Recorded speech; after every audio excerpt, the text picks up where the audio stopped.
1400 সালের প্রারম্ভে কাপড় ব্যবসার উদ্দেশ্যে হরিপুরে পা রাখেন ঘনশ্যাম কুণ্ডু। তিনি মেহরুন্নেসা নামে এক বিধবা মুসলিম জমিদারের জমি ক্রয়ের মাধ্যমে এই অঞ্চলে স্থায়ী হন। এই জমি ক্রয়ের মাধ্যমে হরিপুরে বসতি গড়ে তোলা শুরু হয়। পরে 19 শতকের মাঝামাঝি সময়ে তার বংশধর রাঘবেন্দ্র রায় রাজবাড়ির নির্মাণ কাজ শুরু করেন, যেটি পরবর্তীতে তার পুত্র জগদেন্দ্র নারায়ণ রায় শেষ করেন।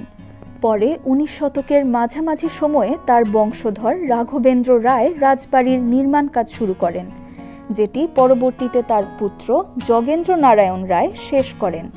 রাজবাড়ির দেয়ালে আজও জাগ্রত থাকা যোগেন্দ্র নারায়ণের 14টি আবক্ষ মূর্তিতে ফুটে ওঠে তাদের কুশল এবং সাংস্কৃতিক ঐতিহ্যের ছোঁয়া।